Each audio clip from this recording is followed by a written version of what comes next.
Kemudian kita masuk ke bab berikutnya, yaitu sunnah-sunnahnya berpuasa di bulan suci Ramadan. Yang pertama, ta'jilul fitri idza tayaqqana al-ghurub. Bergegas atau bersegera untuk berbuka puasa dengan syarat dia yakin matahari telah terbenam. Bi khilafi ma idza syakka fayajibu alaihi an ya'mala bil ihtiyat wa yuakhir al-fitr. Sebaliknya, jikalau dia ragu sudah terbenam atau belum matahari, maka hendaknya dia menunda sampai dia betul-betul yakin matahari telah terbenam. Jikalau sudah yakin, maka disunnahkan dia untuk bersegera untuk berbuka puasa. Sebagaimana diriwayatkan bahwasanya Rasulullah SAW beliau berbuka terlebih dahulu sebelum melaksanakan sholat maghrib. Kemudian sunnah yang kedua adalah as-suhur walau bijur'ati ma, bersahur walaupun dengan seteguk air. Wa yadkhulu waktu suhuri min muntasifil lail, dan masuknya waktu sahur itu mulai dari pertengahan malam. Bahkan kepada seseorang yang telah kenyang, mungkin dia ketika masuk waktu sahur dia kenyang, dia tidak ingin makan sahur, maka tetap disunnahkan dia bersahur walaupun sedikit, supaya mendapatkan pahalanya sunnah dan mendapatkan keberkahan di waktu sahur ketika seseorang itu bersahur walaupun dengan seteguk air. Kalau bisa dengan kurma, kalau tidak bisa dia kenyang, maka dengan seteguk air, maka itu disunnahkan. Kemudian yang ketiga, ta'khirus suhur bihaitsu la yafhush at-ta'khir. Hendaknya dia menunda waktu sahurnya atau mengakhirkan waktu sahurnya. Tadi disebutkan waktu sahur itu masuk mulai dari pertengahan malam. Hendaknya dia tunda. Mungkin dia bersahur di jam 2 malam atau jam 3 malam. Jadi diakhirkan sahurnya.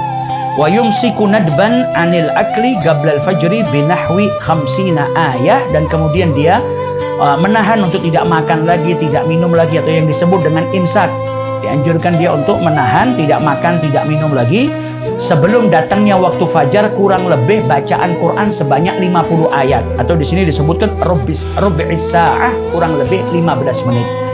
Ini sebelum masuknya waktu fajar untuk berhati-hati.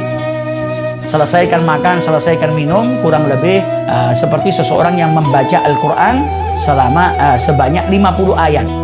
Kurang lebih 15 menit, maka kita berhenti, tidak makan dan juga tidak minum, bersiap-siap untuk memulai puasa. Kemudian yang berikutnya disunnahkan al-fitru ala rutabin witran. Disunnahkan seseorang itu ketika berbuka, maka berbukanya dengan rutab. Kalau tidak ada, maka dengan tamr, dengan kurma. Kalau tidak ada, maka bisa dengan air zam-zam. Kalau tidak ada, maka dengan air biasa. Kemudian fahulwin fahalwa. Hulwu itu adalah makanan yang tidak tersentuh api, seperti madu atau kismis. Halwa yaitu yang tersentuh dengan api. Jadi itu sunnah-sunnahnya ketika berbuka. Ada rutab, kita dahulukan dengan rutab. Gak punya rutab, adanya kurma, maka dengan kurma.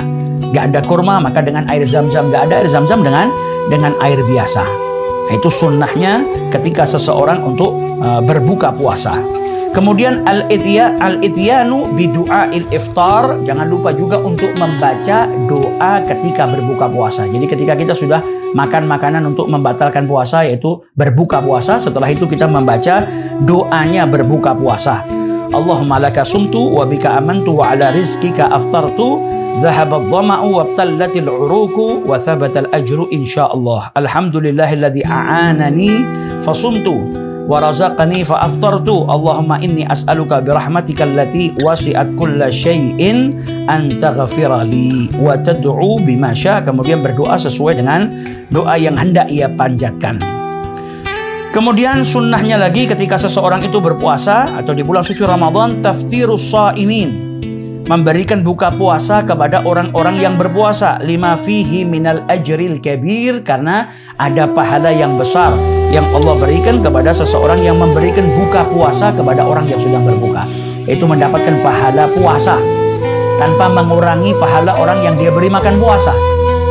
Dan sebagaimana dijelaskan oleh para ulama, termasuk Habib Abdullah bin Abdul Haddad, pahala ini bisa didapatkan hanya ke seseorang yang memberikan buka puasa kepada orang yang berbuka saat itu. Jadi buka puasa itu diberikan kepada seseorang yang hendak berbuka puasa. Adapun jikalau dia memberikan makanan setelah orang tersebut berbuka, baik itu di rumahnya atau di tempat lain, maka dia tidak mendapatkan keutamaan dalam hadis yang disebutkan oleh Rasulullah SAW. Akan tetapi dia tetap mendapatkan pahala memberi makan kepada orang lain, dan itu pahalanya juga besar. Tapi kalau kita mau mendapatkan pahala yang disunnahkan, yaitu kita memberikan makanan kepada orang yang berpuasa. Nah, kita bisa ambil di mana saat kita memiliki kelebihan dalam rezeki, jangan lupa untuk mengamalkan ini. Mungkin kita bisa berikan tetangga kita buka puasa, atau kita bisa berikan kepada mereka sahabat-sahabat kita yang sedang berpuasa, kita kirimin makanan untuk berbuka puasa, atau kita bisa titipkan di masjid yang di situ memang menyediakan berbuka puasa untuk jamaah yang sholat maghrib di sana dan hendak berbuka di sana. Mampu dengan nasi ya kita beri nasi, kita mampunya dengan kurma ya kita beri kurma, bahkan walau dengan seteguk air. Kita mampunya memberikan air, kita berikan air kepada mereka yang berpuasa untuk digunakan berbuka puasa agar mendapatkan pahala yang besar dari Allah Subhanahu wa taala.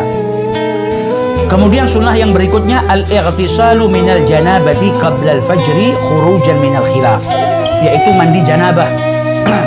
mandi besar sebelum masuknya waktu fajar supaya keluar daripada khilaf. Walikai yabda saumahu tahiran, dan supaya dia bisa memulai puasanya dalam keadaan suci. Jadi jikalau di malam hari mungkin dia bersetubuh dengan istrinya atau dia kemudian berhadas besar, hendaknya dia melakukan mandi besar atau mandi janabah sebelum masuknya waktu fajar. Kemudian al-ightisalu kulla lailatin min layali Ramadan, mandi setiap malam di bulan suci Ramadan, ba'dal maghribi, setelah sholat maghrib atau setelah masuknya waktu maghrib. Disunahkan seseorang itu untuk mandi likayan syad lil qiyam, supaya dia semangat kuat dalam membangun malam-malamnya untuk beribadah kepada Allah Subhanahu wa taala. Jadi misalnya kita mau berangkat sholat tarawih, sebelum berangkat disunahkan kita untuk mandi terlebih dahulu supaya tubuh kita lebih segar dan lebih semangat untuk beribadah kepada Allah Subhanahu wa taala. Kemudian yang kesembilan, al-muhafadhah ala salati tarawih min awwali lailatin ila akhiri lailah, yaitu menjaga untuk senantiasa melaksanakan salat tarawih dari malam pertama di bulan suci Ramadan sampai malam terakhir. Kalau bisa jangan sampai kita meninggalkannya, karena disunahkan kita untuk melaksanakan salat tarawih di setiap malam di bulan suci Ramadan.